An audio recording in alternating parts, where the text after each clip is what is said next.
ಇವಳು ಯಾರಿಗೂ ಮುಖ ಪರಿಚಯ ಇಲ್ಲ, ಇವಳು ಯಾರಿಗೂ ಕಾಂಟ್ಯಾಕ್ಟ್ ಆಗಲ್ಲ, ಯಾರನ್ನೂ ಭೇಟಿ ಆಗಲ್ಲ, ಯಾರೂ ಸಿಗಲ್ಲ ಅಂದರೆ ನನ್ನ ಟೇಸ್ಟಿಗೆ ಶೂಟಬಲ್ ಇವಳು. ಬಟ್ ನಾನು ಇವಳು ಮದುವೆ ಆಗೋವರೆಗೂ ಇದು ದಡ್ಶಿಕಾಮಣಿ ಅಂತ ಗೊತ್ತಿರಲಿಲ್ಲ ನನಗೆ. ಇದು ಭಾಳ ದಡ್ಡಿ, ಇದು ಅಯ್ಯೋ ಭಾಳ ದಡ್ಡಿಯಲ್ಲಿ ದಡ್ಡಿ ಇವಳು. ನನ್ನ ಏಜಲ್ಲಿ ಇದ್ದಂಥ ಪ್ರತಿಯೊಬ್ಬ ವ್ಯಕ್ತಿನೂ ಅದನ್ನೇ ಮಾಡಿರ್ತಾನೆ. ಮದುವೆ ಆಗಬೇಕು ಅನ್ನೋದಿರುತ್ತೆ, ಒಂದು ಇಂಟೆನ್ಷನ್ ಹೊರತು ಇವಳನ್ನ ಒಂದು ಹುಡುಗಿನ ಮದುವೆ ಆಗಬೇಕು, ಯಾವ ಹುಡುಗಿನ ಇಷ್ಟಪಟ್ಟಿರ್ತಾರೋ ಅವಳನ್ನ ಬಿಟ್ಟರೆ ಸೆಕ್ಯೂರ್ಡ್ ಆಗಿ ಮದುವೆ ಆಗಬೇಕು ಅನ್ನೋದಿರಲ್ಲ. ಸೆಕ್ಯೂರ್ಡ್ ಅಂದರೆ ಏನು ಗೊತ್ತಾ, ಅಟ್ಲೀಸ್ಟ್ ಒಂದಷ್ಟು ಆಸ್ತಿ ಇಲ್ಲ ನನ್ನ ಹತ್ರ ಒಂದು ಅಂತಸ್ತಿಲ್ಲ, ನನ್ನ ಹತ್ರ ಅವಳು ಕೇಳಿದ್ದನ್ನು ಅವಳು ಬಯಸಿದ್ದನ್ನು ತಂದ್ಕೊಡೋವಷ್ಟು ಯೋಗ್ಯತೆ ನನ್ನಲ್ಲಿಲ್ಲ ಅನ್ನೋದನ್ನು ಯಾವ ಹುಡುಗನೂ ನನ್ನ ಏಜಲ್ಲಿ ಯೋಚನೆ ಮಾಡಲ್ಲ ಸರ್. ಸರಿ, ಇವ್ರ ಮನೇಲಿ ನನ್ನ ಮನ್ಸು ಮಾಡಿದ್ರೆ ಅವತ್ತೇ ಎತ್ತಿಸ್ಬಿಡ್ತಾ ಇದ್ರು. ಇವರಪ್ಪ ಇವ್ರ ಚಿಕ್ಕಪ್ಪ ಸಬ್ ಇನ್ಸ್ಪೆಕ್ಟ್ರು, ಸರ್ಕಲ್ ಇನ್ಸ್ಪೆಕ್ಟರ್ ಆಗಿ ಪ್ರಮೋಟ್ ಆಗಿದ್ರು. ಅವತ್ತೇ ಎತ್ತಿಸ್ಬಿಡೋರು ನನ್ನ. ಬರ್ರಿ ಬೀಗ್ರ, ಊಟ ಮಾಡೋಣ. ಬಾಳ್ ಮಂದಾಗ್ಲಿ ತಗೋರಿ. ನಿಮ್ಮ ಬಾಯ ಅರಿಕೆಯಿಂದ ಹಂಗ ಆಗ್ಲೇವಾ? ಈಗ ಮುಖ್ಯವಾದ ಘಟ್ಟ, ಅದು ಎದುರಿಗೆ ಕುತೂಹಲ ಇದೆ. ನಿಮ್ಮಿಬ್ಬರೇ ಭೇಟಿ ಎಲ್ಲಿ ಆಯಿತು, ಹೇಗೆ? ಸರ್, ಫಸ್ಟು ನಾನು ಇವ್ರದ್ದು ರೈಟಿಂಗ್ಸ್ಗಳನ್ನ ನೋಡ್ತಿದ್ದೆ. ಫಸ್ಟ್ ಈ ಕತೆ ನನ್ನಿಂದನೇ ಶುರು ಆಗುತ್ತೆ. ಯಾಕೆಂದರೆ ಇವ್ರೇನು ನನ್ನನ್ನು ಇಷ್ಟಪಟ್ಟಿದ್ದವ್ರೇನಲ್ಲ, ನಾನು ಇವ್ರನ್ನ ಇಷ್ಟಪಟ್ಟಿದ್ದು. ಸೊ ಹಾಗಾಗಿ ನನ್ನಿಂದನೇ ಕತೆ ಪ್ರಾರಂಭ ಆಗುತ್ತೆ. ಫೇಸ್ಬುಕ್ಕಲ್ಲಿ ಸ್ಕ್ರಾಲ್ ಮಾಡ್ತಿದ್ದೆ ಸರ್, ಇವ್ರದ್ದೊಂದು ಆರ್ಟಿಕಲ್ ಬಂತು. ಫೇಸ್ಬುಕ್ಕಲ್ಲಿ ಹಿಡಿದೆ. ಆರ್ಟಿಕಲ್ ಓದ್ತಿದ್ನಲ್ಲ ಅವ್ರದ್ದು, ನಂದಿನಿ ಅಂತ ಗೊತ್ತಿತ್ತಲ್ಲ ನನಗೆ. ಓ ಇದೇ ಹುಡುಗಿನ ಅಂತ ಹೇಳಿ ಓಪನ್ ಮಾಡಿದೆ. ಅವಾಗ ಇನ್ನೂ ಹುಡುಗಿ ಗಿಡ್ಗಿ ಇವೆಲ್ಲ ಇಲ್ಲ, ಫುಲ್ ರೆಸ್ಪೆಕ್ಟು, ಮೇಡಮ್ ಸೀನಿಯರ್ ಅನ್ನೋ ರೇಂಜಿಗೆ ಬಂದ್ಬಿಟ್ಟೆ. ಇವರಾ ಅಂತೇಳಿ ಓಪನ್ ಮಾಡಿದೆ, ನೋಡಿದೆ. ಒಳ್ಳೆ ಮಿಲ್ಕಿ ಬ್ಯೂಟಿ, ಕೆನ್ನೆ ತೊಂಡೆ ಹೆಣ್ಣಿದ್ದಂಗಿತ್ತು, ವೈಟ್ ಬ್ಯೂಟಿಫುಲ್ ಫಿಗರು. ಒಂದು ಫೋಟೋ ಹಿಂಗೇನೋ ಹಿಂಗೆ ಹಿಡ್ಕೊಂಡಿರೋದು, ಒಂದು ಪೆನ್ ಹಿಂಗೆ ಹಿಡ್ಕೊಂಡಿರೋದು, ಒಂದು ಫೋಟೋ ಹಾಕ್ಬಿಟ್ಟಿದ್ರು. ನಾನು ರಿಯಾಕ್ಷನ್ ಏನು ಕೊಡ್ತೀವಿ ಅಲ್ಲಿ ನೋಡು ಕ್ಯಾಮ್ರಾ.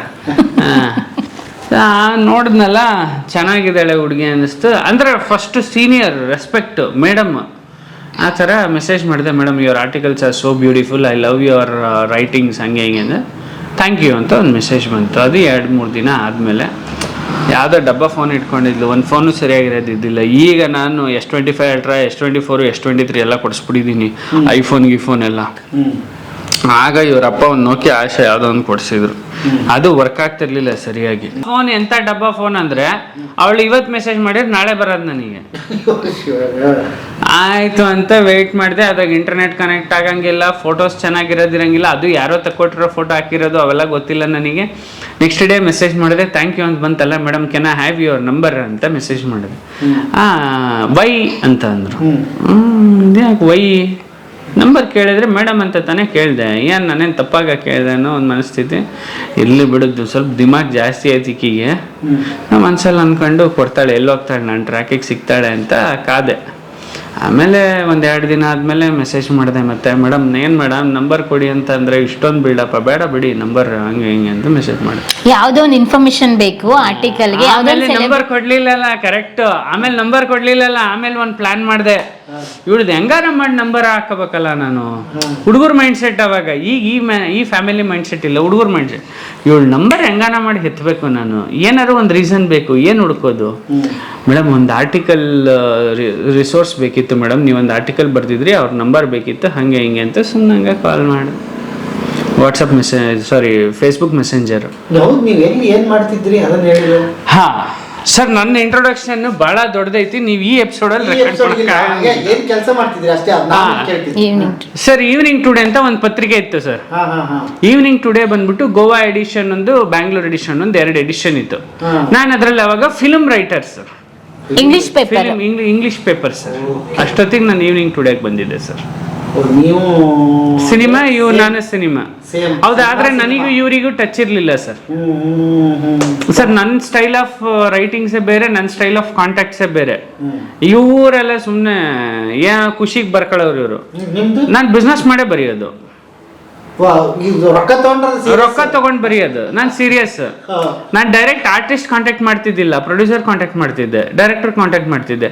ಏನಪ್ಪ ನಿನಗೆ ಆರ್ಟಿಕಲ್ ಬೇಕಾ, ಪಬ್ಲಿಷ್ ಮಾಡ್ತೀವಿ, ಇಷ್ಟ ಸರ್ಕ್ಯುಲೇಷನ್ ಇದೆ, ಹಿಂಗಿದೆ, ಅಡ್ವರ್ಟೈಸ್ಮೆಂಟ್ ಕೊಡಂಗಿದ್ರೆ ನೋಡು, ಒಂದು ಆರ್ಟಿಕಲ್ ಹಾಕ್ತೇವೆ ನಿಮ್ದು. ಏನು ರೇಟ್ ಸರ್ ನಿಮ್ದು ಅನ್ನೋರು. PR ಹತ್ರ ಮಾತಾಡು, ಅವ್ರ ಹತ್ರ ಮಾತಾಡಿ, ನಂಗೆಲ್ಲ ಮಾತಾಡಂಗಿಲ್ಲ ಸರ್, ನಿಮಗೆ ಬೇಕಂದ್ರೆ ನೀವು ನನ್ನ ಹತ್ರ ಮಾತಾಡಿ ಅಷ್ಟೇ ಅಂತಿದ್ದೆ. ನಾವೊಂಥರ ರೆಬಲ್. ಅದೇ ರೀತಿ ನಂದು ಸ್ಪೀಕಿಂಗ್ ಲ್ಯಾಂಗ್ವೇಜೇ ಹಾಗೆ. ಅದಕ್ಕೆ ನನ್ನ ಹತ್ರ ಭಾಳ ಜನ ಜಾಸ್ತಿ ಮಾತಾಡ್ತಿರ್ಲಿಲ್ಲ. ಇವ್ನು ಎತ್ತಿದ್ದೆ ಮಕ್ಕದ ಮೇಲೆ ಹೊಡೆದಂಗೆ ಮಾತಾಡ್ಬಿಡ್ತಾನೆ, ರಫ್ ಅಂಡ್ ಟಫ್, ಈ ಥರದ್ದೆಲ್ಲ ಸ್ವಲ್ಪ ಆಟಿಟ್ಯೂಡ್. ಅಂದ್ರೆ ನನ್ನ ಆಟಿಟ್ಯೂಡ್ ಏನಕ್ಕೆ ಅಂದರೆ, ನನ್ನ ಪತ್ರಿಕೆ, ನನ್ನ ಬರವಣಿಗೆಗೆ, ನನ್ನ ಆರ್ಟಿಕಲ್ಗೆ ರೆಸ್ಪೆಕ್ಟ್ ಕೊಟ್ರೆ ನನ್ನಿಂದ ಫುಲ್ ರೆಸ್ಪೆಕ್ಟು. ಅದು ಬಿಟ್ಬಿಟ್ಟು ಡಿಸಿಷನ್ ಮೇಕರೇ ನೀನು, ಕಂಪ್ನಿ ಮ್ಯಾನೇಜಿಂಗ್ ಡೈರೆಕ್ಟ್ರೇ ನೀನು ನನ್ನ ಅಸ್ಟೆಂಟ್ ಕೇಳು ಅಂತಂದ್ರೆ ಏನ್ ನನಗೆ ಕಿಮ್ಮತ್ತಿಲ್ವಾ ಅಂತ ಯೋಚನೆ ಮಾಡೋ ಲೆವೆಲ್ ನಂದು. ಯಾಕಂದ್ರೆ ನಾನು ನಿನ್ಕಿಂತ ಒಂದ್ ಲೆವೆಲ್ ಮೇಲೆ ಅನ್ನೋದು ನನ್ನ ಮೈಂಡಲ್ಲಿ ಕಿರೀಟ ಕೂತ್ಬಿಟ್ಟಿತ್ತಲ್ಲ, ಪತ್ರಕರ್ತ ಅನ್ನೋ ಕಿರೀಟ ಮೈಂಡಲ್ಲಿ ಇತ್ತಲ್ಲ ನನಗೆ. ಆಬ್ವಿಯಸ್ಲಿ ಇವತ್ತಿನ ಯಾವುದೇ ಒಬ್ಬ ಪತ್ರಕರ್ತನಿಗೆ ನೀವು ಹೋಗಿ ಕೇಳಿದ್ರು ಅವ್ನ ರೆಸ್ಪಾನ್ಸ್ ಹಿಂಗೆ ಇರುತ್ತೆ. ಯಾಕೆಂದ್ರೆ ನಮಗೆ ಪತ್ರಕರ್ತ ಅನ್ನೋದು ಒಂದು ದೊಡ್ಡ ಕಿರೀಟ. ಆ ಕಿರೀಟ ಹಾಕ್ದವ್ರು ನೀವ್ ಹೇಳಿದ ಮಾತು ಕೇಳಲ್ಲ. ಆಮೇಲೆ ಆ ಕಿರೀಟ ಹಾಕ್ದವ್ರು ಮಾತಾಡೋ ಲ್ಯಾಂಗ್ವೇಜು, ಸ್ಲ್ಯಾಂಗು, ಆ ಟೋನು, ಆ ಗತ್ತು, ಆ ಗಮ್ಮತ್ತು ಅದೇ ಬೇರೆ. ಕೈಯಲ್ಲಿ ಮೈಕ್ ಹಿಡಿದ್ಬಿಟ್ರೆ ನೀವ್ ಯಾರು ಅನ್ನೋದು ಮರ್ತು ಬಿಡ್ತೀವಿ ನಾವು. ನೀನ್ ಯಾವನಾದ್ರೆ ನನ್ಗೇನ್ಲೇ ಅನ್ನೋ ಲೆಕ್ಕಕ್ಕೆ ಮಾತಾಡ್ಬಿಡ್ತೀವಿ. ಅದು ಆ ಧೈರ್ಯ ಕೊಡುತ್ತೆ, ಕೈಯಲ್ಲಿರೋ ಲೋಗೋ ಆ ಧೈರ್ಯ ಕೊಡುತ್ತೆ ನಮಗೆ. ಸೊ ಹಂಗಿತ್ತು. ಮೇಡಮ್ ಅವ್ರಿಗೆ ಮೆಸೇಜ್ ಹಾಕಿದೆ, ಹೆಂಗೋ ಒಂದು ನಂಬರ್ ಇಸ್ಕೊಂಡೆ, ಆಯ್ತು ಅಂತಂದೆ. ಕನೆಕ್ಟ್ ಆದ್ವಿ. ಕನೆಕ್ಟ್ ಆಯ್ತು. ಒಂದು ನೈಟ್ ಹೆಚ್ಚು ಕಡಿಮೆ ಒಂದು 9:30, 10 ಫೋನ್ ಮಾಡಿದೆ. ಬಿಸಿ. ಓ ನಾನು ಮೇಡಮ್ ಎಂಗೇಜ್ ಆಗ್ಬಿಟ್ಟವ್ರೆ, ನಮ್ಮ ಲ್ಯಾಂಡ್ಲೈನ್ ಕಟ್ ಆಯ್ತು ಬಿಡಿ, ಮುಗೀತು, ನಮ್ಮ ಪ್ಯಾಕ್ಸ್ ತಲುಪಂಗಿಲ್ಲ ಇವರಿಗೆ ಅನ್ಕಂಡು ಮನಸ್ಸಲ್ಲಿ ಸುಮ್ಮನೆ ಆಗ್ಬಿಟ್ಟೆ. ಆಮೇಲೆ ಒಂದು 10:30 ಫೋನ್ ಮಾಡ್ರಿ. ಏನು ಮೇಡಮ್ ಹೇಗಿದ್ದೀರಾ ಮೇಡಮ್, ಏನು ಸಮಾಚಾರ, ಚೆನ್ನಾಗಿದ್ದೀರಾ ಮೇಡಮ್? ಹಾಂ ಹೇಳಿ ಆಕರ್ಷ್ ಅವರೇ, ಚೆನ್ನಾಗಿದ್ದೀನಿ ರೀ. ಹಾಂ ರೀ, ಹ್ಞೂ ರೀ ಅಂತ ಹಿಂಗೆ ಸ್ಟಾರ್ಟ್ ಮಾಡಿರು. ಏನು ಹೇಳಿ ಕಾಲ್ ಮಾಡಿದ್ದು ಅಂತ. ಅಲ್ಲ ಮೇಡಮ್ ಇಷ್ಟೊತ್ತಿನಲ್ಲಿ ಏನು ಮೇಡಮ್ ಫುಲ್ ಬ್ಯುಸಿ ಬರ್ತಿತ್ತು. ಹಾಂ ಹೌದು ಬ್ಯುಸಿ ಬರ್ತಿತ್ತು, ಹೇಳಿ ಏನು ವಿಷಯ ಕೇಳಿದೆ ಮೇಡಮ್ ಏನಂತ. ಅದನ್ನು ಕಟ್ಕೊಂಡು ನಿಮ್ಗೇನಾಗಬೇಕು? ನಾನು ಯಾರ ಹತ್ರನೋ ಮಾತಾಡ್ತಾ ಇದ್ದೆ, ಅದು ನಾನು ನಿಮಗೆ ಹೇಳೋ ಅವಶ್ಯಕತೆ ಏನಿದೆ, ನೀವೇ ಕಾಲ್ ಮಾಡಿದ್ರಿ ಅದನ್ನು ಹೇಳಿ ನನಗೆ. ಆಯ್ತು ಬಿಡು, ಯಾಕೋ ಭಾಳ ಆಯಿತು. ಹಾಂ ಇರಲಿ ಅಂದ್ಕೊಂಡು ಮನಸ್ಸಲ್ಲಿ ಆಯಿತು ಮೇಡಮ್, ಸರಿ ಮೇಡಮ್ ಆಯಿತು, ಏನು ವಿಷಯ ಹಂಗೆ ಹಿಂಗೆ. ಆಮೇಲೆ ಗೊತ್ತಾಯ್ತು ಇವಳು ಒಂದು ಫ್ರೆಂಡ್ ಒಬ್ಳು ಧನಂಜಯ್ ಅಂತ ಒಬ್ಬ ಹುಡುಗ ಇದ್ದ. ಅವನ ಹತ್ರ ಫ್ರೆಂಡ್ಶಿಪ್ಪಲ್ಲಿ ಇವ್ರದೆಲ್ಲ ಚೈಲ್ಡಿಶ್ ಬಿಹೇವಿಯರ್ ಫ್ರೆಂಡ್ಶಿಪ್ಗಳು, MA ಮಾಡಿದ್ರು ಚೈಲ್ಡಿಶ್ ಬಿಹೇವಿಯರ್ ಫ್ರೆಂಡ್ಶಿಪ್ಗಳು ಇವರವೆಲ್ಲ. ಅಂದ್ರೆ ಯಾವ ಆರ್ಟಿಕಲ್ ಬರೆದ್ರಿ, ನಾಳೆ ಯಾವ ಆರ್ಟಿಕಲ್ ಬರೀ ಇವೇ ಡಿಸ್ಕಷನ್. ಔಟ್ ಪೇಪರ್ ಅಲ್ಲಿ ವರ್ಕ್ ಮಾಡ್ತಿದ್ರು, ಏನಾಯ್ತು, ಈ ಆರ್ಟಿಕಲ್ ಬರಬೇಕು, ಇನ್ನು ಚೆನ್ನಾಗಿ ಬರಿಬೇಕು, ಇವ್ರು ಚೆನ್ನಾಗಿ ಬರ್ದಿದ್ರಲ್ವಾ ರೈಟರ್, ಈ ತರದ್ದೆಲ್ಲ ನಮ್ದು ಡಿಸ್ಕಷನ್. ಬರೀ ರೈಟಿಂಗ್ ಬಗ್ಗೆನೇ ಡಿಸ್ಕಷನ್. ಲೇಟರ್ ಆನ್ ಗೊತ್ತಾಯ್ತು. ಯಾವಾಗ ನಾವಿಬ್ರು ಕನೆಕ್ಟ್ ಆದ್ವಲ್ಲ ಆಮೇಲೆ ಗೊತ್ತಾಯ್ತು, ಓ ಇವನ್ ರಾತ್ರೆಲ್ಲ ಕೊಯ್ತಿದ್ನ ಪುಣ್ಯಾತ್ಮ ಅಂತ. ಆಮೇಲೆ ಸರಿ ಆಯ್ತಂದ. ಆಮೇಲೆ ಅವೆಲ್ಲ ಕಟ್ಟು ನನಗೆ ಕನೆಕ್ಟ್ ಆದ್ಮೇಲೆ ಎಲ್ಲ ಲ್ಯಾಂಡ್ಲೈನ್ ಸರ್ವರ್ಗಳು ಕಟ್ ಮಾಡಿಬಿಟ್ಟೆ ಬಿಡಿ. ನೈಟ್ ಕಾಲ್ಸ್ ಎಲ್ಲ ಇಲ್ಲ, ಮಾರ್ನಿಂಗ್ ಕಾಲ್ಸೇ ಇರಲಿಲ್ಲ, ನೈಟ್ ಕಾಲ್ಸಿನಲ್ಲಿ ಆಯಿತು. ಆಮೇಲೆ ಒಂದಿನ ನಾನು ಡೈರೆಕ್ಟ್ ಕೇಳಿದೆ, ಸರ್ ಮೇಡಮ್ ನನಗೆ ಸರ್ ನಾನು ಸೆಕೆಂಡ್ ಕಾಲೋ ಥರ್ಡ್ ಕಾಲೋ ನಾನು ಡೈರೆಕ್ಟ್ ಕೇಳಿದೆ ಸರ್, ಬ್ರಹ್ಮಗಂಟುಗೆ ಪ್ರೆಸ್ ಮೀಟ್ಗೆ ಹೋಗ್ಬೇಕಿತ್ತು ಸರ್, ಪ್ರೆಸ್ ಮೀಟ್ಗೆ ಹೋದ್ವಿ, ಸಿಕ್ಕಿದ್ದು 1.5 ಅವರ್ ಗ್ಯಾಪಲ್ಲೇ ಮೇಡಮ್ಗೆ ಲೈಟಾಗಿ ಪ್ರಪೋಸ್ ಮಾಡಿಬಿಟ್ಟೆ ಸರ್ ಅವತ್ತೇ. ಅಂದ್ರೆ ಅವತ್ತು ಪ್ರೆಸ್ ಮೀಟ್ ಇಟ್ಟಿದ್ರು, ಒಂದು ಹೊಸ ಕ್ಯಾರೆಕ್ಟರ್ ಇಂಟ್ರೊಡ್ಯೂಸ್ ಮಾಡಿದ್ರು. ಅವಾಗ ನಮ್ಮನ್ನ ಸಿನಿಮಾ ಜರ್ನಲಿಸ್ಟನ್ನ ಕರ್ಕೊಂಡು ಹೋಗ್ತಾರೆ. ನನಗೆ ಗೊತ್ತಿಲ್ಲ ಇವ್ರು ಬರ್ತಾ ಇದಾರೆ ಅಂತ. ಇವ್ರು ನಾನು ಬರ್ತಾ ಇದ್ದೀನಿ ಅಂತ ಅದೇ ಪ್ರೆಸ್ ಮೀಟಿಗೆ ಬಂದಿದ್ದಾರೆ. ಬಂದ ಪ್ರೆಸ್ ಮೀಟ್ಗೆ ಹೋಗೋ ಮುಂದೆ ಅದು ಲಾಂಗ್ ಜರ್ನಿ ಇತ್ತು. ಶ್ರುತಿ ನಾಯ್ಡು ಅವ್ರ ಪ್ರೊಡಕ್ಷನ್ ಎಲ್ಲ ದೂರದಲ್ಲಿ ಯಾವ್ದೊಂದು ರೆಸಾರ್ಟ್ ಅಲ್ಲಿ ಇಟ್ಕೊಂಡಿದ್ರು. ಅಲ್ಲಿಗೆ ಶ್ರುತಿ ನಾಯ್ಡು ಗೊತ್ತಲ್ಲ, ಹಾ ಅವ್ರದ್ದು ಸೀರಿಯಲ್ ಪ್ರೊಡಕ್ಷನ್ ಅದು. ಅವರು TT ಮಾಡಿದ್ರು ಎಲ್ಲರಿಗೂ ಸೇರಿ. ನನಗೊಂದು ಸೀಟ್ ಇತ್ತು, ಮೇಡಮ್ ಕೂತ್ಕೊಂಡಿದ್ರು, ಅವ್ರೊಬ್ರೇ ಕೂತ್ಕೊಂಡಿದ್ರು, ಅಕ್ಕಪಕ್ಕ ಯಾರು ಇದ್ದಿಲ್ಲ. ನಾನು ನೋಡಿದೆ ಎಲ್ಲ ಹುಡುಗಿರು ಸ್ವಲ್ಪ ದೂರ ಡಿಸ್ಟೆನ್ಸ್ ಮೇಂಟೈನ್ ಮಾಡಿದ್ರು. ಹೋಗ ಇವ್ರವ್ನು ಸಾಯ್ಲಿ, ಇವ್ರು ಏನಾರು ಮಾಡ್ಕೊಂಡು ನನಗೆ ಯಾಕೆ ಅವೆಲ್ಲ ಸಂಬಂಧ ಕಟ್ಕೊಂಡು ನನಗೇನು ಆಗ್ಬೇಕಂತ ಇವ್ರ ಪಕ್ಕ ಹೋಗಿ ಹಾಗೆ ಕುಂತ್ಬಿಟ್ಟೆ ಸರ್. ನಾನು ಕೂತ್ಕೊಂಡೆ, ಮೇಡಮ್ ಹಿಂಗೆ ಮೇಡಮ್ ಅಂತ ಹಿಂಗೆ ಮಾತಾಡೋಕೆ ಸ್ಟಾರ್ಟ್ ಮಾಡಿದೆ. ನೋಡಿ ಜಾಸ್ತಿ ಮಾತಾಡಬೇಡಿ ಆಯಿತಾ, ಎಷ್ಟು ಬೇಕೋ ಅಷ್ಟು ಮಾತ್ರ ಮಾತಾಡ್ಬೇಕು ನೀವು. ಮೇಡಮ್ ನಾನೇನಂತ ತಪ್ಪಿದ್ದು ಮಾತಾಡಿದೆ, ಹಂಗಿದ್ರೆ ಹೇಳಿ ಪರವಾಗಿಲ್ಲ, ನನ್ನ ಪಕ್ಕಕ್ಕೆ ಬೇರೆ ಸೀಟು. ಹಂಗಲ್ಲ ಆಕರ್ಷ್ ಅವರೇ, ನೋಡೋರು ಏನು ತಿಳ್ಕೊತಾರೆ, ಅವಾಗಿಂದ ಮಾತಾಡ್ತಿದ್ದೀರಾ ಕಂಟಿನ್ಯೂಸ್ ಆಗಿ. ಸ್ವಲ್ಪ ನಾನೇನೋ ಯೋಚನೆ ಮಾಡ್ತಿದ್ದೀನಿ ಆರ್ಟಿಕಲ್ ಬಗ್ಗೆ, ಯೋಚನೆ ಮಾಡೋಕ್ಕೆ ಸ್ವಲ್ಪ ಸಮಯ ಕೊಡಿ, ಆಮೇಲೆ ಮಾತಾಡ್ತೀನಿ ನಿಮ್ಮ ಜೊತೆ. ನನಗೆ ಇವ್ರು ಯಾವಾಗ ನನ್ನನ್ನು ಅವಾಯ್ಡ್ ಮಾಡೋಕ್ಕೆ ಸ್ಟಾರ್ಟ್ ಮಾಡಿದ್ರು ನನಗೆ ಅದೇನೋ ಒಂಥರ ನನಗೆ ಇನ್ನೂ ಅಗ್ರೆಸಿವ್ ಆಗಕ್ಕೆ ಸ್ಟಾರ್ಟ್ ಮಾಡಿದ್ವಿ. ಹುಡುಗಿ ಏನು ಭಾಳ ಏನು ದೊಡ್ಡ ಇವಳು ಆಡ್ದಂಗೆ ಆಡ್ತಾಳೆ, ಏನು ಇವಳೇನು ತ್ರಿಪುರ ಸುಂದ್ರಿನ ಇವಳು, ಏನು ಪ್ರಪಂಚದಲ್ಲಿ ಇಲ್ಲದೆ ಇರೋ ಫಿಗರಾ ಇದು, ಏನು ಸಿಗೋದೇ ಇಲ್ವೋ ಇವಳು ನನಗೆ. ಇವಳಕ್ಕಿಂತ ಅಪ್ನಾದವ್ರು ಹುಡುಗಿಯರು ನೋಡಿ ನಾನು ಹಂಗೆ ಆ ಲೆವೆಲ್ ಮೆಂಟಾಲಿಟಿ ಹೋಗ್ಬಿಡ್ತು ನನಗೆ. ಆಮೇಲೆ ಬ್ರಹ್ಮಗಂಟು ಸೀರಿಯಲ್ಗೆ ಹೋದ್ವಿ, ಆರ್ಟಿಕಲ್ ಅದು ಇದು ಫೋಟೋ ಎಲ್ಲ. ಅವತ್ತು ನಾನು ಕೆಲಸ ಮಾಡೋದು ಬಿಟ್ಟೆ ಇವಳು ಕೆಲಸ ಮಾಡೋಕ್ಕೆ ಸ್ಟಾರ್ಟ್ ಮಾಡ್ಕೊಂಡೆ. ನಾನು ಕೆಲಸ ಮಾಡೋದು ಬಿಟ್ಟೆ ಅವತ್ತು, ಇವಳು ಕೆಲಸ ಮಾಡಕ್ಕೆ ಸ್ಟಾರ್ಟ್ ಮಾಡ್ಕೊಂಡೆ. ಇವಳು ಎಲ್ಲಿ ಹೋಗ್ತಾಳೆ, ಏನು ಮಾಡ್ತಾಳೆ, ಮಾಡ್ತಾಳೆ, ಏನು ಕೇಳ್ತಾಳೆ, ಫೋಟೋ ತೆಗೆದ ಮೇಡಮ್ ಕುಡಿ ನಾನೇ ಫೋಟೋ ತೆಗಿತೀನಿ ಅನ್ನೋದು ತೆಗಿಯೋದು ಇವೆಲ್ಲ ಸ್ಟಾರ್ಟ್ ಮಾಡ್ಕೊಂಡೆ. ಆಯ್ತು, ಇದೆಲ್ಲ ಆಯಿತು. ನೆಕ್ಸ್ಟ್ ಡೇ ಕರ್ಕೊಂಬಂದ್ರೆ ಆ ಕಡೆಯಿಂದ ಮೇಡಮ್ ಈಗಲಾದ್ರೂ ಮಾತಾಡ್ಬೋದು ಅಂದರೆ ಸಣ್ಣ ಪುಟ್ಟದ್ದು ಹಂಗೆ ಮಾತಾಡ್ತು. ಅವೇನು ಇಂಟ್ರೆಸ್ಟಿಂಗ್ ಟಾಪಿಕ್ ಅಲ್ಲ. ಇಂಟ್ರೆಸ್ಟಿಂಗ್ ಟಾಪಿಕ್ ಏನಪ್ಪ ಅಂದರೆ ನೆಕ್ಸ್ಟ್ 3 days ಆದಮೇಲೆ ನನಗೂ ಇವ್ರಿಗೂ ಜಗಳ ಸ್ಟಾರ್ಟ್ ಆಗೋಯ್ತು. ಬ್ರಹ್ಮಗಂಟ ಸೀರಿಯಲಿಂದ ಬಂದಾದ್ಮೇಲೆ, ಏನು ಮೇಡಮ್ ಯಾವಾಗ ಫೋನ್ ಮಾಡಿದ್ರು ನಿಮ್ಮ ಕಾಲ್ ಬಿಸಿ ಬರುತ್ತೆ, ಏನು ನಾವು ಮಾಡಬಾರ್ದಾ ಅಂತ. ಇವರು ಅಯ್ಯೋ ಅದ್ಯಾಕ್ರಿ ಅಷ್ಟೊಂದು ಎಕ್ಸೈಟ್ ಆಗ್ತೀರಾ, ಅಯ್ಯೋ ಫೋನ್ ಮಾಡಿದ್ದೀರಾ, ಏನು ಹೇಳಿ ನಾನು ಬ್ಯುಸಿ ಇದ್ದೆ ಇವಾಗ ಎತ್ತಿದ್ದೀನಲ್ವಾ ಅಂತ. ಇಲ್ಲ ಮೇಡಮ್ ನಾನು ಫೋನ್ ಮಾಡಿದಾಗ ನೀವು ಎತ್ತಬೇಕು, ನೀವೇನು ನನಗೆ ಹೇಳೋದು ಹಂಗೆ ಎತ್ತಬೇಕು ಅಂತ, ಬೇಕಿದ್ರೆ ಮಾಡಿ ಬೇಡ ಅಂದರೆ ಬಿಡಿ, ನಾನೇನು ಹೇಳಿದ್ದೀನ ನಿಮಗೆ ಮಾಡಿ ಅಂತ. ಹಿಂಗೆಲ್ಲ ಗಲಾಟೆ ಸ್ಟಾರ್ಟ್ ಆಗೋಯ್ತು. ಇಲ್ಲ ಮೇಡಮ್ ನಾನು ತುಂಬ ಪ್ರೊಸೆಸ್ ಆಗ್ತಿದ್ದೀನಿ ನಿಮ್ಮ ವಿಷಯದಲ್ಲಿ, ನೀವು ಹಂಗೆಲ್ಲ ನಾನು ಇಗ್ನೋರ್ ಮಾಡಂಗಿಲ್ಲ. ಹಿಂಗೆ ಡೈರೆಕ್ಟ್ ಏಯ್ ನೀವ್ ಯಾರ್ರೀ ಅದನ್ನ ನನಗೆ ಹೇಳಕ್ಕೆ? ನೋಡಿ ಮೇಡಮ್ ನಾನು ನಿಮ್ಮನ್ನ ಇಷ್ಟಪಡ್ತಿದ್ದೀನಿ, 3rd ಕಾಲ್ ಸರ್, ನಾನು ನಿಮ್ಮನ್ನ ಮದ್ವೆ ಆಗ್ಬೇಕಷ್ಟೆ. ಏನ್ರಿ ನಿಮ್ಗೇನೋ ತಲೆಗಿಲೆ ಕೆಟ್ಟಿದ್ಯಾ? ಅರ್ಧ ರಾತ್ರಿಯಲ್ಲಿ ಫೋನ್ ಮಾಡ್ಕೊಂಡು ಕುಡ್ದವ್ರ ಥರ ಏನೇನೋ ಹೇಳ್ತಿರಲ್ಲ. ಇಲ್ಲ ಮೇಡಮ್ ಸೀರಿಯಸ್ ಆಗಿ ನಿಜವಾಗ್ಲೂ ಹೇಳ್ತಿದ್ದೀನಿ, ನೀವು ನಂಬ್ತಿರೋ ಬಿಡ್ತಿರೋ ನಾನು ಮದುವೆ ಆಗ್ತೀನಿ ನಿಮ್ಮನ್ನ. ಒಂದು ಕೆಲಸ ಮಾಡಿ, ನಮ್ಮ ಅಪ್ಪನ ನಂಬರ್ ಕೊಡ್ತೀನಿ ತೊಗೊಳ್ಳಿ ಮಾಡಿ, ನಮ್ಮಪ್ಪ ಒಪ್ಪಿದ್ರೆ ನಾನು ಮದುವೆ ಆಗ್ತೀನಿ. ನಿಮ್ಗೆ ಇಷ್ಟ ಆಯ್ತಾ? ಏನ್ ಸರ್ ಇಲ್ಲ ಅವ್ರು ಒಪ್ಪಲ್ಲ ಅಂತ ಇವ್ರಿಗೆ ಗೊತ್ತಿತ್ತು.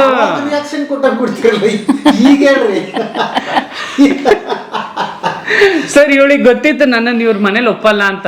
ಯಾಕೆ ಹೇಳಿ, ಇವ್ರ ಪಕ್ಕ ಗೌಡ್ರ ಕಮ್ಯುನಿಟಿ, ಗೌಡಾಸ್. ಆಮೇಲೆ ಈ ಗೌಡ್ರ ಕಮ್ಯುನಿಟಿಯಲ್ಲಿ ಬೇರೆ ಅದರ್ ಕ್ಯಾಸ್ಟ್ ಅವ್ರನ್ನ ಮದುವೆ ಆಗಿ ಬಿಡಲ್ಲ.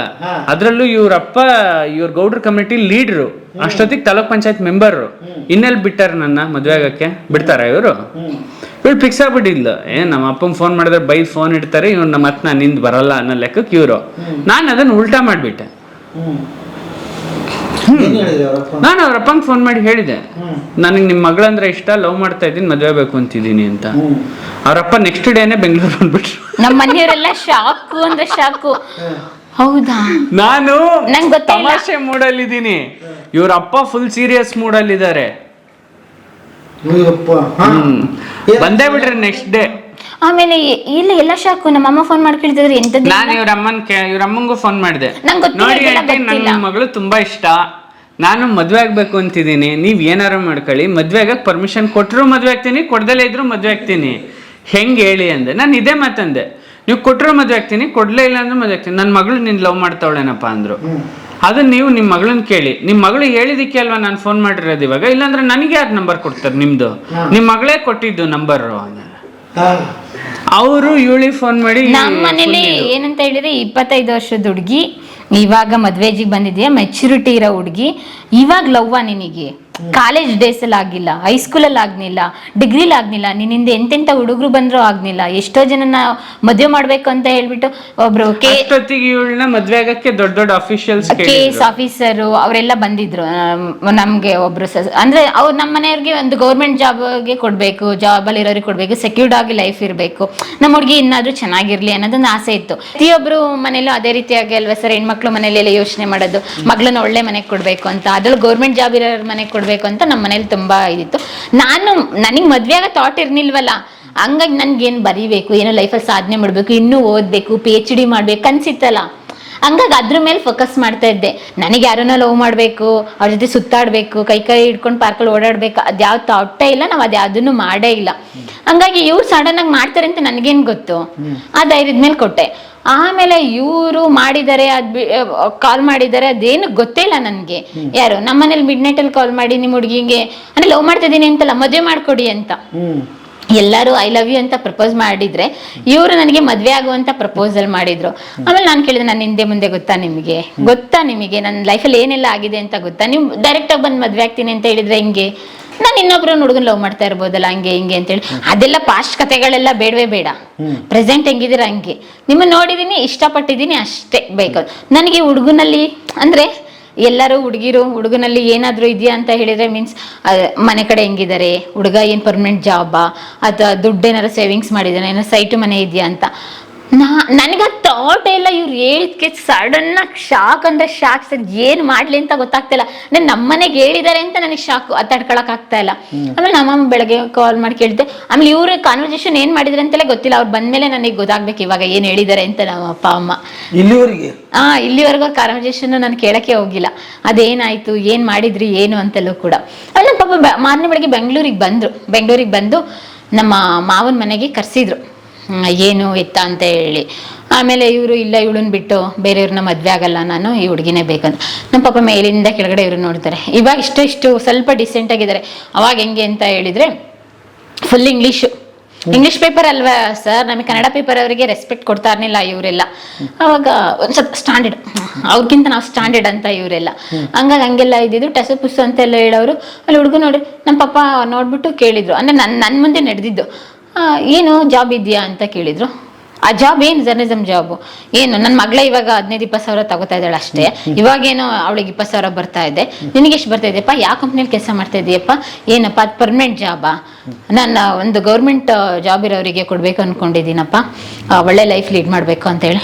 ಅದೆಲ್ಲ ಗೊತ್ತಿಲ್ಲ ಅಂಕಲ್, ನನ್ನ ಮದ್ವೆ ಅಷ್ಟೇ. ಮತ್ತು ಬ್ಯಾಂಕ್ ಬ್ಯಾಲೆನ್ಸ್ ಎಷ್ಟು ಇಟ್ಟಿದೆಯಪ್ಪ, ಎಲ್ಲನೂ ಕೇಳ್ತಾ ಇದ್ದಾರೆ. ನಮ್ಮ ಪಪ್ಪ ಅಷ್ಟು ಗಾಂಧಿವಾದಿ ಆದರೂ ಕೂಡ ಮಗಳನ್ನ ಕೊಡ್ಬೇಕಾದ್ರೆಲ್ಲ ಎಷ್ಟು ಯೋಚನೆ ಮಾಡಿದ್ರಂತ ನಾನು ಅಲ್ಲಿಗೆ ಯೋಚನೆ ಮಾಡಬೇಕು.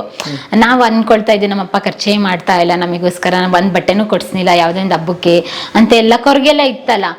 ಅಂದ್ರೆ ಮದ್ವೆ ಮಾಡ್ಕೊಡ್ಬೇಕಾದ್ರೆ ನನ್ನ ಮಗಳು ಸುರಕ್ಷಿತವಾಗಿ ಒಂದು ಸೇಫ್ ಆಗಿರೋ ಮನೆಗೆ ಹೋಗ್ಬೇಕು ಅಂತ ಯೋಚನೆ ಮಾಡ್ತಾರಲ್ಲ, ಅದು ನನಗೆ ಅವಾಗ ಆಶ್ಚರ್ಯ ಆಯ್ತು. ಇಷ್ಟೆಲ್ಲ ಯೋಚನೆ ಮಾಡ್ತಾರ ಮದ್ವೆ ಮಾಡ್ಬೇಕಾರೆ ಹೆಣ್ಮಕ್ಳು ಬಗ್ಗೆ ಅಂತ.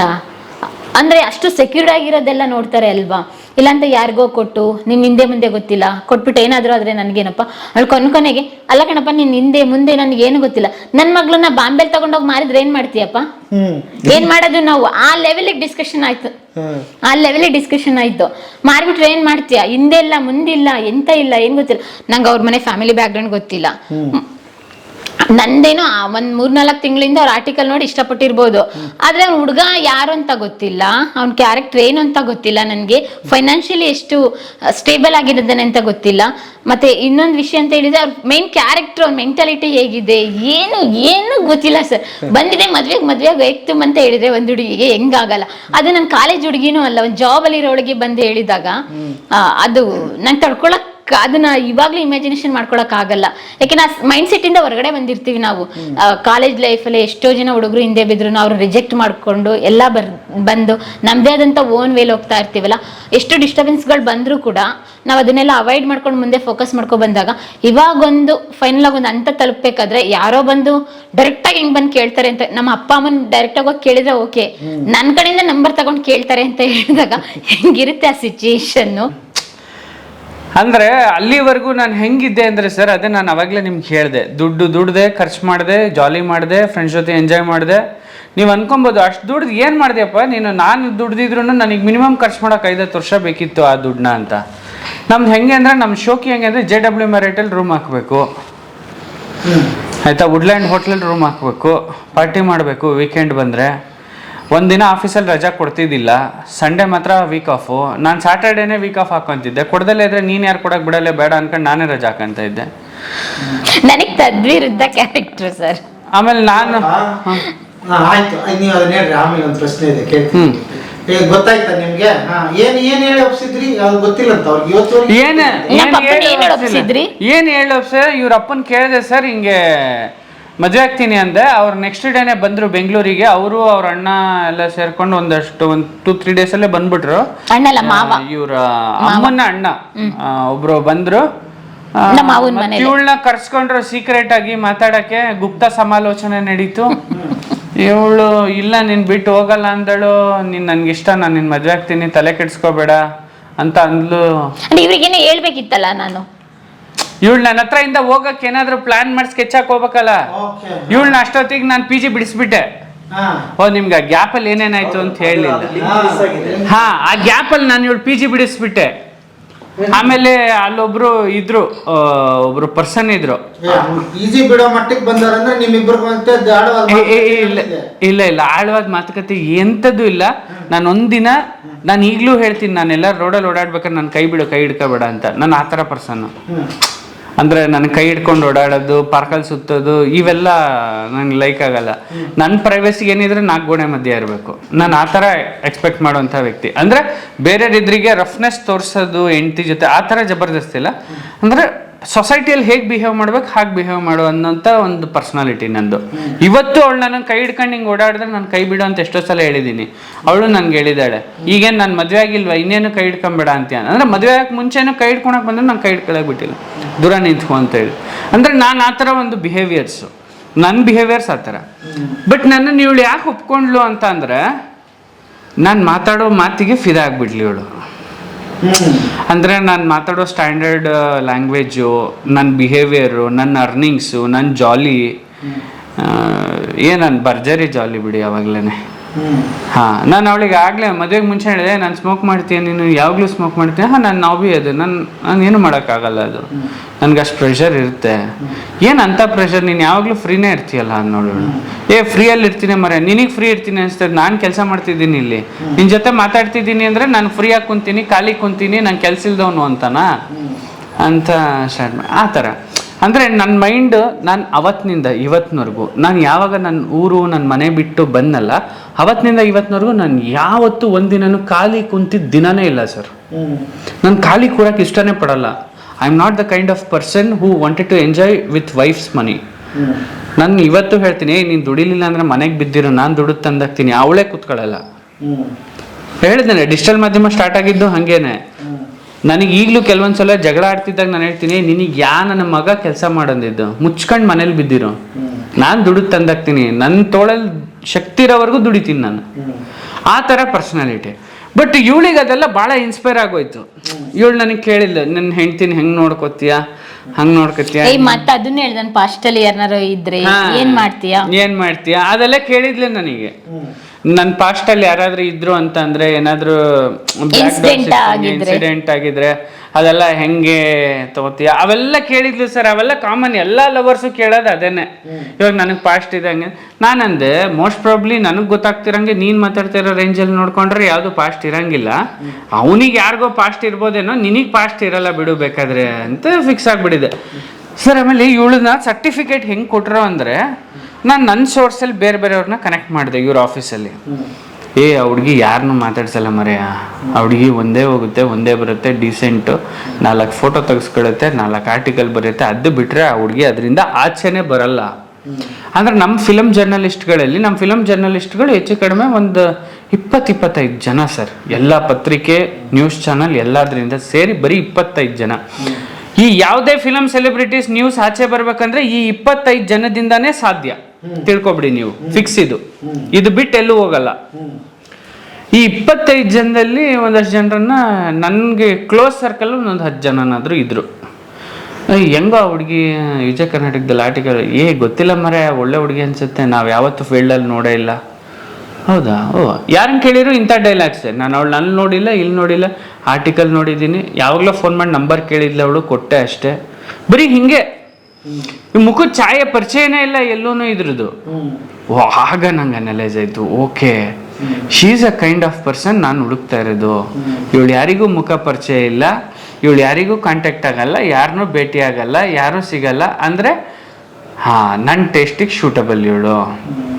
ಬಟ್ ನಾನು ಇವಳು ಮದುವೆ ಆಗೋವರೆಗೂ ಇದು ದಡ್ಶಿಕಾಮಣಿ ಅಂತ ಗೊತ್ತಿರಲಿಲ್ಲ ನನಗೆ. ಇದು ಭಾಳ ದಡ್ಡಿ, ಇದು ಅಯ್ಯೋ ಭಾಳ ದಡ್ಡಿ ಇವಳು. ಆಮೇಲೆ ನನಗೆ ಲೇಟರ್ ಆನ್ ರಿಯಲೈಸ್ ಆಯಿತು, ಇವಳು ಭಾಳ ದಡ್ಡಿದ ಬಿಡು, ನನಗೆ ಇವಳಿಗೂ ಭಾಳ ಅಂತರ ವ್ಯತ್ಯಾಸ ಇದೆ ಅಂತ ಆಮೇಲೆ ಗೊತ್ತಾಯ್ತು ನನಗೆ. ಬಟ್ ಅಲ್ಲಿವರೆಗೂ ಇವಳು ಬಾಯಿ ಬಿಟ್ರಲ್ವ ನನಗೆ ಇವಳ ಬಗ್ಗೆ ಏನಾದ್ರು ತಿಳ್ಕೊಳ್ಳೋಕ್ಕೆ ಗೊತ್ತಾಗಕ್ಕೆ. ಯಾವಾಗಲೂ ಬಾಯಿ ಮುಚ್ಕೊಂಡಿದ್ರೆ ನನಗೇನು ಅರ್ಥ ಆಗಬೇಕು, ಮಾತಾಡಿದ್ರಲ್ಲ. ಇವಾಗ ಒಬ್ಬ ವ್ಯಕ್ತಿ ಗುಣ ತಿಳ್ಕೊಬೇಕಂದ್ರೆ ಹೇಗೆ ಸಾಧ್ಯ, ನೀವು ನನ್ನ ಹತ್ರ ಮಾತಾಡಿದ್ರೆ ಸಾಧ್ಯ. ಇವ್ರು ಬರೀ ಎಸ್ ಹಲೋ ಹಾಯ್ ಅಂತ ಇದ್ರೆ ಏನ್ ಗೊತ್ತಾಗುತ್ತೆ ನನಗೆ? ನೀವು ಬಿಡ್ಬೇಕಲ್ಲ. ಮಾತಾಡಕ್ ಬಿಟ್ಟಿದ್ದೆ ಸರ್. ನಾನು ಮಾತಾಡ್ತಾ ಇರ್ಲಿಲ್ಲ ಸರ್, ಮಾತಾಡಿಲ್ಲ ಸರ್ ಇವಳು ಡಿಜಿಟಲ್ ಮಾಧ್ಯಮ ಚಾನೆಲ್ ಸ್ಟಾರ್ಟ್ ಮಾಡಿ ಆದ್ಮೇಲೆ ಮಾತಾಡೋದ್ ಕಲ್ತಿದ್ದು. ಇವ್ರ ಅಪ್ಪ ಅಮ್ಮನೂ ಮಾತಾಡೋದ್ ಕಲ್ಸಿಲ್ಲ ಇವಳಿಗೆ. ಯಾಕೋ ಅಲ್ಲೋ ಮಾತಾಡಕ್ ಗೊತ್ತು, ಸುಮ್ನೆ ಯಾಕೆ ಅನಾವಶ್ಯಕವಾಗಿ ಯಾಕೆ ಮಾತಾಡ್ಬೇಕಂತ. ಅನಾವಶ್ಯಕವಾಗಿ ಮಾತಾಡ್ತಿರ್ಲಿಲ್ಲ ಸರ್ ಇವಳು. ಈಗ ಯಾವ್ದಾರ ಹುಡುಗಿನ ಮಾತಾಡ್ಸಿದೆ ಅಂತ ಇಟ್ಕೊಳ್ಳಿ, ಫಾರ್ ಎಕ್ಸಾಂಪಲ್ XYZ ಪರ್ಸನ್ ಯಾರನ್ನಾರು, ಅವಳು ಸುಮ್ನೆನಾದ್ರೂ ನಂಗೆ ಏನಾದ್ರು ಮಾತಾಡಿಸ್ತಿರ್ತಾಳೆ. ಅಲ್ಲಪ್ಪ, ನೀವು ಒಂದು ಪಾಯಿಂಟ್ ಹೇಳಿದ್ರಿ, ಹಂಗೇನಾದ್ರು ಬೆದರಿಕೆ ಇತ್ತ ನಿಮ್ಗೆ? ಅವ್ರು ಏನ್ ಹೇಳಿದ್ರಂತೆ ನಿಮ್ಮ ಅಪ್ಪ ಅಮ್ಮಗೆ, ಮಾಡ್ಕೊಟ್ರೆ ಒಳ್ಳೇದು, ಇಲ್ಲ ಅಂದ್ರೆ ನಾನು ಮಾಡ್ಕೊತೀನಿ ಅಂತ. ಹಾ ಹಂಗೆ ಹೇಳಿದ್ದೆ ಸರ್, ಅವ್ರ ತಾಯಿಗೆ ಹೇಳಿದ್ದೆ ನಾನು, ನೀವು ಮಾಡ್ಕೊಟ್ರು ಆಗ್ತೀನಿ, ಇಲ್ಲಾಂದ್ರೆ ನಾನು ಮದ್ವೆ ಆಗ್ತೀನಿ ಅಂತ ಹೇಳಿದ್ದೆ ಸರ್. ಆದ್ರೆ ಇವಳೇ ಒಪ್ಪಿದ್ದಿಲ್ಲ ನನ್ನ ಅಷ್ಟೊತ್ತಿಗೆ. ಆದ್ರೆ ಆ ಧೈರ್ಯದ ಮೇಲೆ ಹೇಳ್ಬಿಟ್ಟಿದ್ದೆ ನಾನು. ಅದಾದ್ಮೇಲೆ ಸರ್, ಅದಾದ್ಮೇಲೆ ಒಂದು ವೀಕ್ ಗ್ಯಾಪಲ್ಲಿ ಏನೇನೋ ಸರ್ಕಸ್ ನಡೆದೈತೆ ಸರ್. ಅದೇ ಇವರು ಕೆರಿಯರ್ ಶುರು ಆದಾಗ ಇವ್ರು ಯಾರ್ಯಾರು ರಿಲೇಷನ್ಸ್ ಮನೇಲಿದ್ರು ಅಲ್ಲಿ ಇಲ್ಲಿ XYZ ಪರ್ಸನ್ಸ್ ಅಂದ್ರಲ್ಲಿ ಅವರೆಲ್ಲ ಪ್ರೆಷರೈಸ್ ಮಾಡೋಕ್ಕೆ ಸ್ಟಾರ್ಟ್ ಮಾಡಿಬಿಟ್ರು. ಈಗ ಒಂದು ಜೇನು ಹುಟ್ಟಿಗೆ 10 ಜನ ಜೇನ್ ಕೀಳಕ್ ಬಂದ್ಬಿಟ್ರು. ಓ ಇದು ಹೆಂಗಾಗೋಯ್ತು ಗೊತ್ತಾ, ಜೇನು ಬಂದಿದ್ದು ಕೀಳೋದಕ್ಕಲ್ಲ, ಅದೇ ಪ್ರೊಟೆಕ್ಟ್ ಮಾಡಕ್ಕೆ.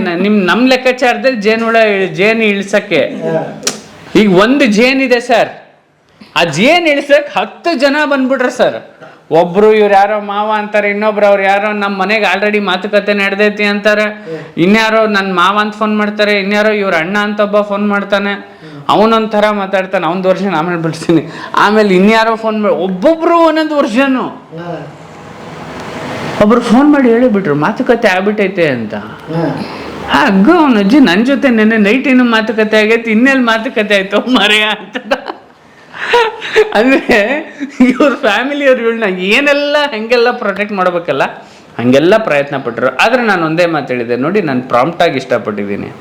ಫ್ಲರ್ಟ್ ಮಾಡಂಗಿದ್ರೆ ನನಗೆ 1000 ಜನ ಹುಡುಗಿರು ಸಿಗ್ತಾರೆ, ಇವತ್ತು ಫ್ಲರ್ಟ್ ಮಾಡ್ತೀನಿ ನಾನು, ಅದು ಬೇರೆ ಪ್ರಶ್ನೆ. ಆದ್ರೆ ನನಗೆ ನಿಮ್ಮ ಹುಡುಗಿ ಮದುವೆ ಆಗ್ಬೇಕು ಅಂತ ಇಷ್ಟಪಟ್ಟಿರೋ ನನ್ನ ಏಕೈಕ ಹುಡುಗಿ, ನನಗೆ ಮದುವೆ ಮಾಡಿಕೊಡಿ ಅನ್ನೋದು. ಅಂದ್ರೆ ಈ ನಡುವೆ ನನ್ಗೆ ಏನ್ ಇಷ್ಟ ಆಯ್ತು ಅಂತ ಹೇಳಿದ್ರೆ ಅಷ್ಟೊಳಗೆ 1-2 ತಿಂಗಳು ಅಷ್ಟೇನೆ ಪರಿಚಯ ಆಗಿದ್ದು, 2 ಮಂತ್ಸ್ ಆಗಿತ್ತು. ಆವಾಗ ನಾನೊಂದು ಅಬ್ಸರ್ವ್ ಮಾಡಿದ್ದೆ ಅಂತ ಹೇಳಿದ್ರೆ, ಎಲ್ಲ ಹುಡುಗರು ಬಂದಾಗ ಏನಾರು ನಂಬರ್ ತಗೊಂಡ್ರೆ ಬಾ ಮೀಟ್ ಮಾಡೋಣ, ಬಾ ಪಾರ್ಕಿಗೆ ಹೋಗೋಣ, ಬಾ ಸಿನಿಮಾಗೆ ಹೋಗೋಣ ಬಾ ಅಂತ. ಈ ಬೆಂಗಳೂರು ಅಂತ ಹೇಳಿದೆಲ್ಲ ಕರೆಯಲ್ಲ, ಇವ್ರು ಒಂದಿನೂ ನನ್ಗೆ ಹಂಗೆ ಕರ್ದಿಲ್ಲ, ಮೀಟ್ ಮಾಡೋಣ ಬಾ ಅಂತ ಕರ್ದಿಲ್ಲ, ಎಲ್ಲಾರು ಹೋಗೋಣ ಅಂತಲೂ ಕರ್ದಿಲ್ಲ, ಏನಾರು ಸೆಲೆಬ್ರೇಷನ್ ಮಾಡೋಣ ಅಂತಲೂ ಕರ್ದಿಲ್ಲ. ಬರೀ ಫೋನ್ ಮಾಡಿದ ತಕ್ಷಣ ಮದ್ವೆ ಆಗೋಣ ಅದೊಂದೇ ಹೇಳ್ತಾ ಇದ್ದಿದ್ದು ಬಿಟ್ರೆ, ಇಲ್ಲ ನನ್ನ ಪಾಸ್ಟ್ ಇದೆ ಅದಿದೆ ಇದಿದೆ ಅಂತ ಹೇಳಿದ್ರು ಕೂಡ ಮದ್ವೆ ಆಗೋಣ. ಆಮೇಲೆ ನನಗೆ ಅದೆಲ್ಲ ಇಷ್ಟನೂ ಇರ್ಲಿಲ್ಲ, ಪಾರ್ಕಿಗೆ ಹೋಗಕ್ಕೆ, ಲವ್ ಮಾಡಕ್ಕೆ, ಸ್ಮೂಚ್ ಮಾಡಕ್ಕೆ, ಎಲ್ಲಾರು ಕರ್ಕೊಂಡೋಗಿ ರೂಮ್ ಹಾಕಿ ಮಜಾ ನನಗೆ ಆತರ ಮೆಂಟಾಲಿಟಿ ಇತ್ತು, ಥಿಯೇಟರ್ಗೆ ಹೋಗಕ್ಕೆ ನನಗೆ ಅದು ಇಂಟ್ರೆಸ್ಟೇ ಇರ್ಲಿಲ್ಲ. ಯಾಕೆಂದ್ರೆ ಅಂತವ್ರು ಬಹಳ ಜನ ಸಿಗ್ತಾರೆ ಸರ್, ಲೈಫ್ ಪಾರ್ಟ್ನರ್ ಆಗರ್ ಸಿಗಲ್ಲ. ಒಂದ್ ನಿಮಿಷ ಆತರ ಹುಡುಗರು ಇರ್ತಾನೆ ಅಂತ ನಾನ್ ಹಂಗೆ ಮೆಂಟಾಲಿಟಿ. ಇವಾಗೆಲ್ಲ ಒಂದು ಪ್ರಪೋಸಲ್ ಮಾಡಿ ಸುಮ್ಮನೆ ಏನೋ ಅನಾವಶ್ಯಕವಾಗಿ ನನ್ನ ಹೆಸರೆಲ್ಲ ಹಾಳು ಮಾಡ್ಕೊಂಡು, ಆಮೇಲೆ ಸುಮ್ಮನೆ ನಮ್ಮನೇಲಿ ಏನಾರ ಅನ್ಕೊಂಡು ನಮ್ ಕೆಟ್ಟು ಕಳ್ಸಿದ್ದಾರೆ, ಎಲ್ಲರಿಗೂ ಅಪೋಸ್ ಮಾಡ್ಕೊಂಡು ನಾನು ಇಲ್ಲಿ ಬಂದಿರೋದು PG ಇದ್ದು. ನನಗದೊಂದು ಮೈಂಡ್ ಸೆಟ್ ಇತ್ತು, ಏನಂತ ಒಳ್ಳೆ ಹೆಸರು ತಗೊಂಡು ಹೋಗ್ಬೇಕು, ಕೆಟ್ಟ ಹೆಸರು ಎಲ್ಲೂ ಮಾಡ್ಕೊಂಡು ಹೋಗ್ಬಾರ್ದು ಅಂತ. ಎಷ್ಟು ಅವಾಯ್ಡ್ ಮಾಡಿದ್ದೆ ಅಂತ ಹೇಳಿದ್ರೆ ತುಂಬಾ ಅವಾಯ್ಡ್ ಮಾಡಿದ್ದೆ. ಅದಕ್ಕೋಸ್ಕರ ಏನಾದ್ರೂ ಒಂದು ಗಾಸಿಪ್ಗಳು ಕೇಳಿದ್ರೆ ಹಿಂಗೆ ಕೇಳ್ಕೊಂಡು ಹಿಂಗೆ ಬಿಡ್ತಾ ಇದ್ದೆ. ಅಂದ್ರೆ ಸೀನಿಯರ್ಗೂ ನಮ್ಗೆ ಕಂಪಾರಿಸನ್ ಮಾಡಿದ್ರು ಕೂಡ ಹಿಂಗೆ ಕೇಳ್ಕೊಂಡು ಹಿಂಗೆ ಬಿಡ್ತಾ, ಅದು ತಲೆಗೆ ತುಂಬ್ಕೊಳ್ತಾ ಇರ್ಲಿಲ್ಲ. ಯಾಕೆಂದ್ರೆ ನಂದು ಆ ದಾರಿ ಅಲ್ಲ, ಒಂದು ಒಳ್ಳೆ ಇದ್ರಲ್ಲಿ ನಡಿಬೇಕಂತ. ಮತ್ತೆ ಇವರಲ್ಲಿ ಇಷ್ಟ ಆಗಿದೆ, ಡೈರೆಕ್ಟ್ ಆಗಿ ಮದ್ವೆ ಆಗೋಣ ಬಾ ಅಂತ ಹೇಳಿದ್ರಲ್ಲ, ಓಕೆ ಹುಡುಗ ಸ್ವಲ್ಪ ಜೆನ್ಯೂನ್ ಇದ್ದಾರೆ. ಅರೆ ನಮ್ಮನೆಯವ್ರಿಗೆ ಇಷ್ಟ ಇರಲಿಲ್ಲ, ನಮ್ಮನೆಯವರು ಫೈನಾನ್ಷಿಯಲಿ ಬ್ಯಾಕ್ ಗ್ರೌಂಡ್ ನೋಡಿದ್ರೆ ಎಲ್ಲ ಕೂಡ ನಾನು ಇವ್ರ ಮನೆ ಯಾವುದು ಏನು ಯಾವುದು ಎಂತ ಕೇಳಲಿಲ್ಲ. ಹೌದಾ ಸರಿ ಆಯ್ತು ಅಂತೇಳಿ ಆ ವೇಳೆಗಾಗ್ಲಿ ನಮ್ಮ ಮನೆಗೆ ಡೈಲಿ ಫೋನ್ ಮಾಡೋದು, ನಮ್ಮ ಅಪ್ಪಂಗೆ ಹೇಳೋದು, ಇದೆಲ್ಲ ಮಾಡೋದು. ಯಾವಾಗ ನಮ್ಮ ಅಪ್ಪಂಗೆ ನಿಮ್ಮ ಮಗಳನ್ನ ಇಷ್ಟಪಟ್ಟಿದ್ದೀನಿ ಅಂತ ಹೇಳಿದ್ರು, ಅವಾಗ ನಮ್ಮ ಅಪ್ಪ ಬಂತು ಬೆಂಗಳೂರಿಗೆ ಬಂದಾಗ ಮಾತುಕತೆ ಮಾಡಿದ್ರು. ಒಪ್ಪಂಗೆ ಇಲ್ಲ ನಮ್ಮ ಮನೇಲಿ, ನಡಿ PG ಖಾಲಿ ಮಾಡ್ಕೊಂಡು ನಡಿ ಅಂತ. ಅವಾಗ ಖಾಲಿ ಮಾಡಿದ್ದು PGನ.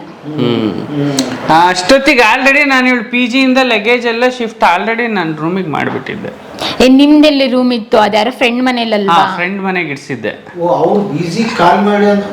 ಖಾಲಿ ಮಾಡಂತ ನಮ್ಮ ಪಪ್ಪ ಹೇಳೋಯ್ತಾ, PG ಖಾಲಿ ಮಾಡು, ಈ ಹುಡುಗ ಬರ್ತಾನೆ, PG ಬೇರೆ PG ಮಾಡಂತ. ಇವ್ರ ಏನ್ ಮಾಡಿದ್ರಂತ, ಇವ್ರ ಅಕ್ಕ ಅಂತ ಇದ್ರು, ಎಲ್ಲಿ ವಿಜಯನಗರದಲ್ಲಿ ಪರಿಚಯ ಇರೋರು, ಅವರ ಮನೇಲಿ PG ಖಾಲಿ ಮಾಡಿ ಇಟ್ಟಿದ್ದು. ಅದಾದ ತಕ್ಷಣನೇ ನಾವು ಡೈರೆಕ್ಟ್ ಆಗಿ ಮದ್ವೆನೇ ಆಗಿದ್ದು. ಅವ್ರ ಮನೆಗೆ ಖಾಲಿ ಮಾಡಿಸಿ ಇವಳನ್ನ ಅಲ್ಲಿ ಇಡ್ಸ್ಬಿಟ್ಟಿದ್ದೆ. ನನ್ನ ಪರಿಚಯಸ್ಥರ ಮನೆ, ಅಕ್ಕ 1-2 ಡೇಸ್ ನಿಮ್ಮ ಮನೇಲಿ ಇರ್ತಾರೆ ಅಂತ ಮಾತಾಡಿ ಇವಳನ್ನ ಅಲ್ಲಿ ಇಡ್ಸಿದ್ದೆ. ಆಮೇಲೆ ಡೈರೆಕ್ಟಾಗಿ ಒಂದೇ ಸಲ ಕೇಳಿದೆ, ಏನಮ್ಮ ಹೆಂಗೆ ಅಂತ. ನನಗೆ ಓಕೆ ಆಯಿತು ಬಿಡು ಮದುವೆ ಆಗ್ತೀನಿ ಅಂತ ಅಂದ್ಲು. ಆಮೇಲೆ ನನಗೂ ಒಂದು ನಮ್ಮ ಮನೇಲೆಲ್ಲ ಕೇಳಿದೆ, ನಮ್ಮ ಮನೇಲೆಲ್ಲ ಗೌಡ್ರು ಅದು ಇದು ಗೊತ್ತಲ್ಲ ಮಾಮೂಲಿ ನಿಮಗೆ, ಹಂಗೆಲ್ಲ ಮಾತುಕತೆ ಆಯಿತು. ಸರಿ ಆಯಿತು, ಇದು ಯಾಕೆ ನಮ್ಮಲ್ಲಿ ಒಪ್ಪಲ್ಲ ನಿಮ್ಮಲ್ಲಿ ಒಪ್ಪಲ್ಲ, ಬೇಡ ಬಿಡಮ್ಮ ನಾವೇ ಇಂಡಿವಿಜುವಲಾಗಿ ಲೈಫ್ ಲೀಡ್ ಮಾಡೋಣ ಅನ್ನೋ ಒಂದು ನಿರ್ಧಾರ ಮಾಡಿ ಶುರು ಮಾಡಿದೆ. ಆವಾಗ ನೋಡಿ ರಿಯಲ್ ಲೈಫ್ ಸ್ಟಾರ್ಟ್ ಆಯಿತು. ಅವಾಗ ನಾವು ಮದ್ವೆ ಆಗಿದ್ದನು ಕೂಡ ಸಿಂಪಲ್ ಆಗಿ ಮದ್ವೆ ಆಗಿದ್ದು, ನಮ್ಮ ಹತ್ರ ದುಡ್ಡು ಇಲ್ಲ ಏನು ಇಲ್ಲ. ಎಲ್ಲ ಪತ್ರಿಕೆಗಳಲ್ಲಿ ಪಬ್ಲಿಷ್ ಆಗಿತ್ತು, ಎಲ್ಲ ಪತ್ರಿಕೆಗಳಲ್ಲಿ ಪಬ್ಲಿಷ್ ಆಗಿತ್ತು, ಸಿಂಪಲ್ ಆಗಿ ಮದ್ವೆ ಆಗಿದ್ದಂತ. ಇಲ್ಲಿ ಸುಂಕುತ್ 2017 ಅಲ್ಲಿ ಮದ್ವೆ ಆಗಿದ್ದು, ಡಿಸೆಂಬರ್ ಅಲ್ಲಿ 11ನೇ ತಾರೀಕು. ಹೇಳ್ತಾರಲ್ಲ, ನಾನು ಅವಾಗಿಂದ ಈ ನಂಬಿಕೆ ಬಿಟ್ಬಿಟ್ಟೆ, ದೇವ್ರ ಮೇಲೆ ನಂಬಿಕೆ. ನಮ್ಮ ಮನೇಲಿ ದೇವ್ರ ಫೋಟೋ ನೀವು ನೋಡಕ್ಕಾಗಲ್ಲ, ಯಾಕೆಂದ್ರೆ ನಾನು ದೇವ್ರ ಮೇಲೆ ನಂಬಿಕೆ ಇಡಲ್ಲ. ನಾನು ದೇವ್ರನ್ನ ನಂಬ್ತೀನಿ ಅಷ್ಟೇ, ದೇವ್ರ ಫೋಟೋ ಮೇಲೆ ನಂಬಿಕೆ ಇಲ್ಲ ನನಗೆ. ಆ ಡಿಸೆಂಬರ್ 1ನೇ ತಾರೀಕಿಗೆ ಮದ್ವೆ ಆಯ್ತು. ಅಷ್ಟೊತ್ತಿಗೆ ನಮ್ಮ ಮನೇಲೆಲ್ಲ ಮಾತುಕತೆ ಆಯ್ತು. ನಮ್ಮ ಮನೇಲಿ ನಮ್ಮ ಅಮ್ಮ ಮದ್ವೆಗೆ ಬರಲ್ಲ ಅಂದ್ರು, ನಮ್ಮ ಪಪ್ಪ ಒಪ್ಕೊಂಡ್ರು ನಮ್ಮಮ್ಮ ಬರಲ್ಲ ಅಂತ ಹೇಳಿದ್ರು. ಬೇಡವೇ ಬೇಡ ಬಿಟ್ವಾ ಅಂತ ಹೇಳಿ, ಆಮೇಲೆ ಇಲ್ಲ ಕಣಮ್ಮ ಹುಡುಗ ಒಳ್ಳೆ ಹುಡುಗ ಅಂತ ನಮ್ಮನಿಲ್ಲ. ನಮ್ಮಮ್ಮ ಮದ್ವೆಗೆ ಬರ್ನಿಲ್ಲ. ಆಮೇಲೆ ನಮ್ಮ ಮಾವ ಬಂತು, 2 ಜನ ಬಂದಿದ್ದು. ನಮ್ಮ ಮಾವ ನಮ್ಮ ಅಮ್ಮನ ಅಣ್ಣ ಮತ್ತೆ ಅವಾಗ್ಲೇ ಇವ್ರಪ್ಪ ಹೇಳಿದ್ದು ಸರ್, ಬಾಂಬೆಲ್ ಮಾರಾಟ ಮಾಡ್ಬಿಡ್ತಾನೆ ನೀವು ನಿನ್ನ ಹುಷಾರಾಗಿರಂತ. ನಮ್ಮ ಪಪ್ಪ ಬಂದಿದ್ದು ಮತ್ತೆ ನಮ್ಮ ಮಾವ ಬಂದಿದ್ ಬಿಟ್ರೆ ನಮ್ಮ ಅಮ್ಮ ಬರ್ನಿಲ್ಲ, ನಮ್ ಕಡೆ ನೆಂಟ್ರಾರು ಬರ್ನಿಲ್ಲ. ಅಂದ್ರೆ ಲಾರಿ ವ್ಯಾನ್ ಎಲ್ಲ ಮಾಡಿದ್ರಂತೆ, ಹೋಗೋಣ ಹೊರಡು ಅಂತ ಹೇಳ್ಬಿಟ್ಟು. ನಮ್ಮಮ್ಮ ಹೊರಡ್ನಿಲ್ವಲ್ಲ, ಅದಕ್ಕೆ ನಮ್ಮ ಕಸಿನ್ಸ್ ಯಾರು ಬರ್ನಿಲ್ಲ. ನಮ್ಮ ದೊಡ್ಡ ಫ್ಯಾಮಿಲಿ ಆದ್ರೂ ಯಾರು ಬರ್ನಿಲ್ಲ, ಏನಿಲ್ಲ. ನಮ್ಮ ಹತ್ರ ಆವಾಗ ಸೀರೆ ತಗೊಳಕ್ಕೂ ದುಡ್ಡಿಲ್ಲ ನನ್ನ ಹತ್ರ. ಅಂದ್ರೆ ಲಕ್ಸುರಿಯಾಗಿ ಸೀರೆ ತಗೊಳ್ಬೇಕು, ರೆಡಿ ಆಗ್ಬೇಕಿದೆಲ್ಲ ಅಂತ ಎಲ್ಲ ಹೇಳಿ. ಆಮೇಲೆ ಮದುವೆ ಅನ್ನೋ ಒಂದು ಕಾನ್ಸೆಪ್ಟನ್ನೇ ನಾನು ಅರ್ಥ ಮಾಡ್ಕೊಂಡಿರ್ಲಿಲ್ಲ ಅವಾಗ. ಇನ್ಫ್ಯಾಕ್ಟ್ ಈ ಹುಡುಗರು ಹುಚ್ಚು ಬುದ್ಧಿ ಸರ್. ನನ್ನ ಏಜಲ್ಲಿ ಇದ್ದಂಥ ಪ್ರತಿಯೊಬ್ಬ ವ್ಯಕ್ತಿನೂ ಅದನ್ನೇ ಮಾಡಿರ್ತಾನೆ. ಮದುವೆ ಆಗಬೇಕು ಅನ್ನೋದಿರುತ್ತೆ, ಒಂದು ಇಂಟೆನ್ಷನ್ ಹೊರತು ಇವಳನ್ನ ಒಂದು ಹುಡುಗಿನ ಮದುವೆ ಆಗಬೇಕು, ಯಾವ ಹುಡುಗಿನ ಇಷ್ಟಪಟ್ಟಿರ್ತಾರೋ ಅವಳನ್ನ ಬಿಟ್ಟರೆ ಸೆಕ್ಯೂರ್ಡ್ ಆಗಿ ಮದುವೆ ಆಗಬೇಕು ಅನ್ನೋದಿರಲ್ಲ. ಸೆಕ್ಯೂರ್ಡ್ ಅಂದರೆ ಏನು ಗೊತ್ತಾ, ಅಟ್ಲೀಸ್ಟ್ ಒಂದಷ್ಟು ಆಸ್ತಿ ಇಲ್ಲ ನನ್ನ ಹತ್ರ ಒಂದು ಅಂತಸ್ತಿಲ್ಲ, ನನ್ನ ಹತ್ರ ಅವಳು ಕೇಳಿದ್ದನ್ನು ಅವಳು ಬಯಸಿದ್ದನ್ನು ತಂದ್ಕೊಡೋವಷ್ಟು ಯೋಗ್ಯತೆ ನನ್ನಲ್ಲಿಲ್ಲ ಅನ್ನೋದನ್ನ ಯಾವ ಹುಡುಗನೂ ನನ್ನ ಏಜಲ್ಲಿ ಯೋಚನೆ ಮಾಡಲ್ಲ ಸರ್. ಅವನಿಗೆ ಆ ಯೋಚನೆ ಶಕ್ತಿನೂ ಬರಲ್ಲ. ನನಗೆ ಈಗ ಬರುತ್ತೆ, ಯಾಕೆಂದರೆ ನಾನು ಆ ಲೈಫ್ ದಾಟ್ಬಿಟ್ಟು ಬಂದ್ಬಿಟ್ಟೆ. ನನಗೆ ಈಗ ಅರ್ಥ ಆಗುತ್ತೆ ಜೀವನ ಅಂದ್ರೆ ಏನು ಅಂತ. ಬಟ್ ಆ ಸಮಯದಲ್ಲಿ ಅರ್ಥ ಆಗಲಿಲ್ಲ. ನಾನು ಇಷ್ಟೇ ಹೇಳ್ದೆ, ಅವಾಯ್ಡ್ ಮಾಡೋಣ, 1-2 ವರ್ಷ ಆದ್ಮೇಲೆ ಮದ್ವೆ ಆಗೋಣ ಅಂತ. ಅಂದ್ರೆ ನಮ್ಮ ಮನೇಲಿ ಬಿಡ್ತಾ ಇರ್ನಿಲ್ವಲ್ಲ, ಹಂಗಾಗಿ ಇವ್ರು ಮದ್ವೆ ಆಗ್ಬಿಟ್ರೆ. ಅಂದ್ರೆ ನನಗೆ ಒಂದು ಸೆಕ್ಯೂರ್ಡ್ ಲೈಫ್, ಅಂದ್ರೆ ನಮ್ಮ ದುಡ್ಡಲ್ಲಿ ಎಲ್ಲ ಒಂದು 10 ಜನ ಕೇಳಿ ಮದ್ವೆ ಆಗ್ಬೇಕಂತ ಆಸೆ ಇತ್ತು. ಬಟ್ ಅದು ಹಂಗಾಗಿಲ್ಲ, ಸಡನ್ ಆಗಿ ಆಯ್ತು. ನಮ್ಮ ಮನೇಲಿ ಫೋರ್ಸ್ಫುಲಿ ಇತ್ತು, ಇಲ್ಲಿಂದ ಖಾಲಿ ಮಾಡ್ಕೊಂಬಾ, ಜಾಬ್ ಎಲ್ಲ ಬಿಟ್ಬಾ ಅಂತ ಹೇಳಿ. ಇವ್ರು ಇಲ್ವೇ ಇಲ್ಲ ಅಂತ ಹೇಳಿ ಇವ್ರ ಅಕ್ಕನ ಮನೇಲಿ ಇಟ್ಟಿದ್ರಲ್ಲ, ಯಾರೋ ಕಸಿನ್ ಮನೇಲಿ ಡೈರೆಕ್ಟ್ ಆಗಿ ಹೋಗಿ ಮದುವೆ ಆಗಿ ಆಮೇಲೆ ಒಂದು ರೂಮ್ ಮಾಡಿದ್ದು. ರೂಮ್ ಮಾಡಕ್ಕೆ ಆವಾಗ ಸ್ಟ್ರಗ್ಲಿಂಗ್ ಸ್ಟಾರ್ಟ್ ಆಗಿದೆ. ಅವತ್ತು ರೂಮ್ ಮಾಡಿದ್ವಿ. ಫಸ್ಟ್ ಇವ್ರ ನಮ್ಮ ಅಕ್ಕನ ಮನೇಲಿ ಬಿಟ್ಟಿದ್ದೆ, ಅಂದ್ರೆ ನನಗೆ ಗೊತ್ತಿರೋರ್ ಮನೇಲಿ. ಅಪ್ಪ ಊರಲ್ಲಿ ಅಷ್ಟು ದೊಡ್ಡ ಹೆಸರು, ದೊಡ್ಡ ಮಂತೆಲ್ಲ, ಇಡೀ ಸುತ್ತಲಳ್ಳಿಗೆ ಬೇಕಾಗಿರ್ತಕ್ಕಂಥ ತುಂಬಾ ಗಾಸಿಪ್ ಸರ್.